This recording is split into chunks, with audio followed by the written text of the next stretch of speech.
Hi guys, welcome back to yet another video on our YouTube channel. आज के दिन हम बात करने वाले हैं CUET 2025 के बारे में, जिसके रजिस्ट्रेशंस ओपन हो चुके हैं। 1 मार्च से लेकर 22 मार्च तक की डेट्स है 2025 में। थोड़ा सा लेट है जब ये वीडियो आ रही है, पर आई बेट यू कि आप अगर ये वीडियो देख लें तो आपका सारा क्लैरिटी मिल जाना है आपको। सबसे पहले बात करें एज ए 12th स्टूडेंट जो मैं ये वीडियो देख रहा हूँ, तो CUET क्या है, क्यों करना है, कैसे होगा, पूरी टाइमलाइन पे हम बात करेंगे। क्या कोर्स रहते हैं, कैसे फिल करना है, एवरीथिंग, ईच एंड एवरीथिंग आज हम बात करने वाले हैं। सबसे पहले अभी आपके बोर्ड्स एग्जाम चल रहे होंगे जो कि कुछ अप्रैल तक चलने वाले हैं कुछ लोगों के। आई मुझे पता चला है कि साइकोलॉजी का जो पेपर है वो 4 अप्रैल तक चलने वाला है, तो चलेगा। पर उसके बीच में आपको 1-2 दिन निकालने पड़ेंगे ये CUET का फॉर्म भरने के लिए, क्योंकि 22 मार्च लास्ट डेट है। तो 18, 19, 20 मैक्सिमम 20 तारीख तक भर लेना, लास्ट डेट पर नहीं जाना। वैसे ही एक्सटेंड हो जाती है डेट्स, पर यू नेवर नो क्या होने वाला है, तो अपना रजिस्टर करके रखना 20 तारीख तक। अब CUET क्या है, क्यों भरना है, तो एक एग्जाम है जो नेशनल लेवल पे होता है, NTA करवाता है, नेशनल टेस्टिंग एजेंसी। और ये जो एग्जाम है इससे आपके ऑल ओवर इंडिया के जितने भी कॉलेजेस यूनिवर्सिटीज है ना, वो आपके दरवाजे खोल देती है। जैसे DU में जो मैं बात करता हूँ मेजर, तो DU CUET के थ्रू लेता है। बनारस यूनिवर्सिटी जो है वो इससे लेता है। ऐसे जो भी है मैक्सिमम बड़ी यूनिवर्सिटीज वो इससे लेती है, स्टेट की हो गई, सेंट्रल की हो गई। प्राइवेट भी ठीक ठाक इससे लेती है। कुछ प्राइवेट होगी जो अपना खुद का एग्जाम्स भी करती है, CUET से लेती है, वो अलग है। बट ऑल गवर्नमेंट, 90% गवर्नमेंट जो है वो इससे लेती है। तो ये एग्जाम 12th के बाद देना सबसे बड़ी प्रायोरिटी है। तो अभी अगर मैं रजिस्टर कर रहा हूँ तो इसके एग्जाम्स जो है वो 8 मई के आसपास होने वाले हैं according to the current dates. तो तब होंगे, तो अभी बहुत टाइम है वैसे। But yes, this is the exam which a 12th grade standard का जो बच्चा जो भी एग्जाम दे रहा है उसको रजिस्टर करना है, ताकि वो अपना कॉलेज ग्रेजुएशन कंप्लीट कर पाए। ठीक है भाई, अब CUET मैंने रजिस्टर करना है तो उससे क्या मेरा प्रोसेस रहेगा, कैसे रहेगा, एग्जाम्स कैसे होंगे।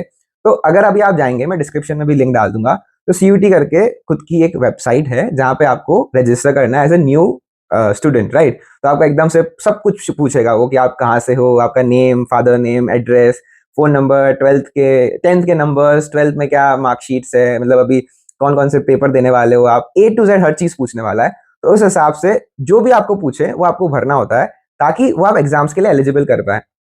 अब इस बार कुछ बदलाव आए हैं मेजर, जो अगर मैं बात करूं तो सबसे पहले ये है कि पहले CUET जो है ना, वो ऐसा होता था कि 40 क्वेश्चन देने होते थे, 50 में से कंपलसरी नहीं होते थे सारे। पर इस बार 50 के 50 कंपलसरी है, मतलब 50 क्वेश्चन जो आएंगे वो सारे करने हैं आपको। और हर एक अच्छे क्वेश्चन पे अगर आप सही करते हैं तो आपको 5 नंबर मिलते हैं, और गलत करने पे -1 मार्किंग होती है। आप छोड़ नहीं सकते, और अगर आपका गलत होता है, कंपलसरी है क्योंकि, तो -1 होता है। तो इस बार जो नंबर्स हैं, जो रैंकिंग्स है, जो CUET स्कोर्स हैं, वो थोड़े से बदलने वाले हैं। तो वो इंटरेस्टिंग रहेगा। एक और चेंज जो आया है वो ये है कि 60 मिनट का जो है पेपर हो चुका है अब। पहले जो था 45 मिनट्स के पेपर होते थे मैक्सिमम, 60 मिनट के कुछ लिमिटेड होते थे जिसमें कैलकुलेशन वगैरह ज्यादा होती थी, पर अब सारे 60 मिनट के हैं। तो ये भी एक बड़ा चेंज है वैसे देखा जाए तो।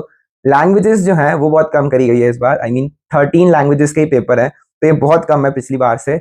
डोमेन स्पेसिफिक सब्जेक्ट्स, मतलब ये बहुत कंफ्यूजन रहता है। But the main thing is कि जिसमें आप अपना 12th दे रहे हैं ना, वही आपको भरना है अपने CUET में सब्जेक्ट्स जिसके आप पेपर देंगे। तो CUET अगेन एक पेपर होता है जो ऑनलाइन बेस्ड होता है, कंप्यूटर बेस्ड होता है। कोई आपको ऑफलाइन कुछ काम नहीं करना होता है, ऑनलाइन कंप्यूटर पे बैठ के MCQ भरने होते हैं। आपको क्वेश्चन मिलेगा, 4 ऑप्शन मिलेंगे, एक क्लिक करना है।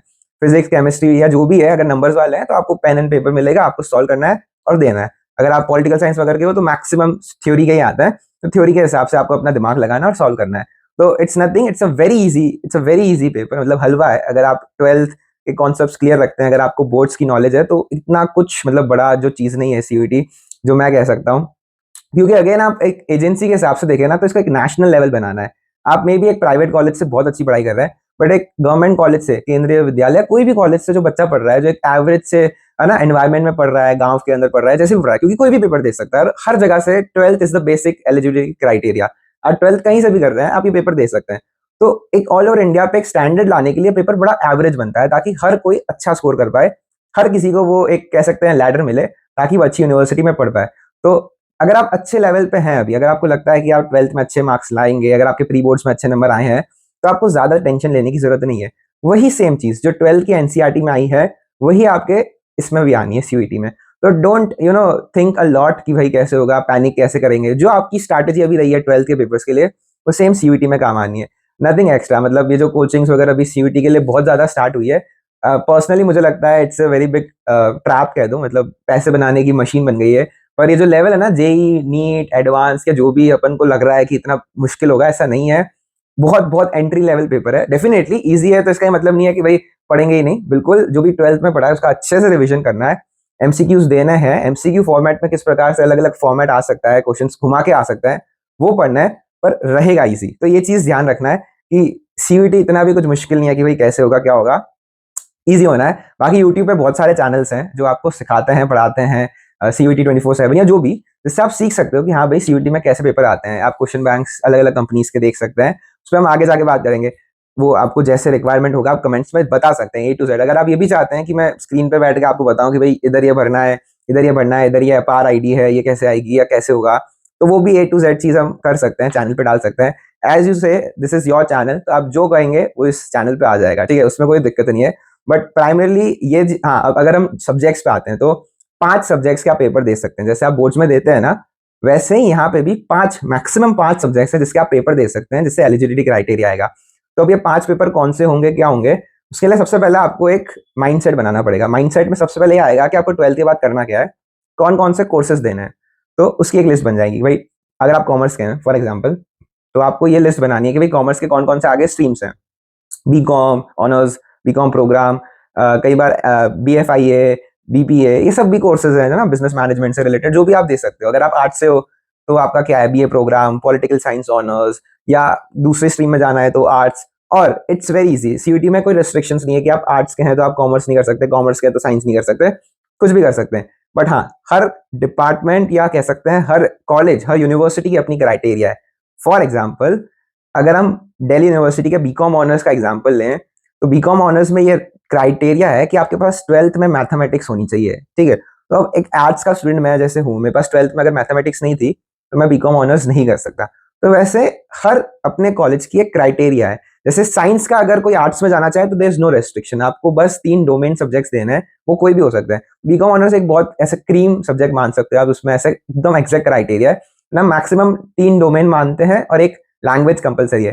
कंपल्सरी मतलब अगर आप 5 पेपर ड्यू नहीं, मतलब एनटीए बोल रहा है कि आपको 5 पेपर देना है मैक्सिमम, तो 4 तो आपको मिनिमम देना है। 5 दो कोई दिक्कत नहीं है, 1000 रुपए मतलब 400 रुपए पर पेपर लगता है एक्स्ट्रा, और 1000 रुपए लगता है फॉर 3 पेपर्स। तो आपके 3 साल के करियर की बात है। आई डोंट बिलीव कि अगर आप 5 सब्जेक्ट भी दे रहे हैं तो इसमें ज्यादा लॉस है। 400 1800 रुपए मैक्सिमम लग सकते हैं। Go for it. एक सब्जेक्ट जो कि इंग्लिश होगा या हिंदी होगा, जो भी आपकी अवेलेबल, हिंदी, इंग्लिश या कोई भी अगर रीजनल लैंग्वेज है, 13 लैंग्वेजेस आपको मिलती है, तो वो आप दीजिए 3 डोमेन सब्जेक्ट्स। ये 3 डोमेन सब्जेक्ट्स वही होंगे जो आपने अपने 12th में एग्जाम दिए हैं बोर्ड के। अब ये मत करना कि मुझे आगे जाके अगर साइकोलॉजी देनी है या मैथ्स देनी है तो मैं मैथ्स का पेपर जाके अपने डाल देता हूँ, वो काम नहीं करेगा। वो जो आप फिर फालतू में मैथ्स का पेपर दोगे ना, फॉर एग्जाम्पल मैं आर्ट्स का स्टूडेंट हूँ, मेरे पास आर्ट्स में मैथ्स नहीं है 12th में, पर मेरे को आगे जाके बीकॉम करनी है, बीकॉम ऑनर्स, ठीक है ना। बीकॉम प्रोग्राम में ऐसी कोई रेस्ट्रिक्शन नहीं है, बीकॉम ऑनर्स करनी है।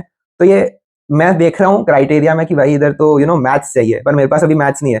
तो अगर मैं मैथ्स का पेपर भर दूं, और मैं पेपर भी दे सकता हूँ मैथ्स का, ऐसा नहीं है कि कोई आपको रोकेगा आप मैथ्स का पेपर नहीं दे सकते, पर जब आप पेपर दे दो सब हो जाए, फाइनली जब आपके कॉलेज अलॉटमेंट की बारी आती है तो वहां एक प्रोसेस आता है, सब्जेक्ट मैपिंग। सब्जेक्ट मैपिंग में आपको क्या करना होता है कि आपके जो 12th के मार्क्स आए ना, उसको आपको अपने जो आपके सीयूईटी में आपने पेपर दिए हैं उससे मैच करने होते हैं। भाई आपने अगर 12th में साइंस में अगर फिजिक्स पढ़ी है, तो आपने अगर डोमेन में भी फिजिक्स का पेपर दिया है फॉर एग्जाम्पल, तो उसको आपको मैच करना होता है। तो अगर मेरे पास आर्ट्स में है ही नहीं मैथ्स, तो फिर मैं मैथ्स कैसे मैच करूंगा अपने जो पेपर दिया है मैंने, ठीक है ना। तो देयर कम्स द प्रॉब्लम, और फिर वो मैथ्स के नंबर नल एंड वाइड हो जाते हैं। तो ये आगे का प्रोसेस है जो किसी को पता नहीं होता, और लोग बहुत भर देते हैं, मेहनत करते हैं, बाहर की चीजें पढ़ते हैं। मुझे साइकोलॉजी पढ़नी है, मेरे पास साइकोलॉजी नहीं है आर्ट्स में, मेरे को कॉमर्स में पढ़नी है, और मैं साइकोलॉजी अभी पढ़ लेता हूँ और फिर उसका पेपर देता हूँ, फिर बाद में पता चलता है कि यार मैं तो मैप ही नहीं कर पा रहा, तो मैं आगे दे ही नहीं सकता। मतलब वो मेरा पेपर दिया हुआ वेस्ट हुआ। बेशक मैं दे सकता हूँ, मैं पढ़ सकता हूँ आगे आर्ट्स में, आर्ट्स में अप्लाई कर सकता हूँ, पर मतलब साइकोलॉजी में अपना अप्लाई कर सकता हूँ, पर उसके लिए मुझे पेपर देने की जरूरत नहीं है साइकोलॉजी की, समझ रहे हैं आप। तो this is a big thing, simple, got it. तो आपके जो 12th में आपने जो पेपर दिए हैं, उसी को आपको अपने अपने पेपर में भरना है जो आप सीयूटी के लिए पेपर देंगे। तो there are 3 domain subjects, 1 language and 1 GT. Optional है, मतलब आपको देना है तो दो, वरना नहीं देना मत दो, बट दे सकते हो। आई मीन मेजर सब्जेक्ट्स में जीटी का इतना कंपल्शन नहीं है, बट जिसमें है वो आप देख सकते हो और अपने आप उसके हिसाब से चल सकते हो। तो नंबर 1 जो प्रोसेस में आएगा वो आएगा आपको अपने कोर्सेज देखने कि कौन कौन से करना है। फर्स्ट लिस्ट ये बनी। सेकेंड लिस्ट बनेगी मुझे कहाँ कहाँ अपने ये पढ़ाई करनी है। अब एज अ दिल्ली स्टूडेंट या दिल्ली में मैं अगर रहता हूँ, तो मुझे देखना है भाई दिल्ली यूनिवर्सिटी फर्स्ट प्रायोरिटी है, फिर 2-3 अगर जो भी लोकल हैं, प्राइवेट कॉलेजेस हैं जो सीयूईटी से आते हैं, या मैं आस-पास अगर स्टेट्स में जाना चाहता हूँ तो कौन-कौन सा है, उसकी लिस्ट बनानी है। और लास्टली थर्ड लिस्ट जो बनेगी वो ये बनेगी भाई, अच्छा तो अगर मैं दिल्ली में बीकॉम प्रोग्राम करना चाहता हूँ तो उसकी क्या क्राइटेरिया है? अच्छा ठीक है, ये क्राइटेरिया है। अगर मैं प्राइवेट में बीकॉम प्रोग्राम करना चाहता हूँ उसकी क्या क्राइटेरिया है? अच्छा ये क्राइटेरिया, मैक्सिमम क्राइटेरिया सेम रहती है और उसके हिसाब से अपनी एक लिस्ट बनानी है। 5 पेपर देना मेरे हिसाब से एक सही ऑप्शन रहेगा, मतलब एक बड़े भाई के हिसाब से बता रहा हूँ, बाकी इट्स अप टू यू। बाकी इतना कोई लोड नहीं है, अभी आप आराम से अपने बोर्ड्स के पेपर दो। ये मेजर चेंजेस थे मुझे लगता है जो सीयूईटी में हुए हैं, मेजर बातें हैं जो आपको पता होनी चाहिए थी। बाकी कोई भी डाउट्स आए, कोई भी प्रॉब्लम आए, किस टॉपिक पे आपको ज़्यादा वीडियोस चाहिए, क्या-क्या और कवर करना है, कौन-कौन से नए कॉलेजेस कवर करने हैं, रिव्यूज़ हो गए या जो भी हो गए, वो सब बताना, बिल्कुल विल कवर एवरीथिंग। एंड अगले 2-3 महीने जो हैं मई तक वो हम साथ में रहने वाले हैं, and will rock it and will definitely get through it, and बड़ा मजा आने वाला है। आराम से हंसते खेलते ये जो पूरा सफर है ये बताएंगे। So all the best guys, फिलहाल तो बोर्ड्स के लिए, एंड सीयूटी में तो साथ में ही रहेंगे। Okay tata, take care, bye bye, जय हिंद, जय सिया राम।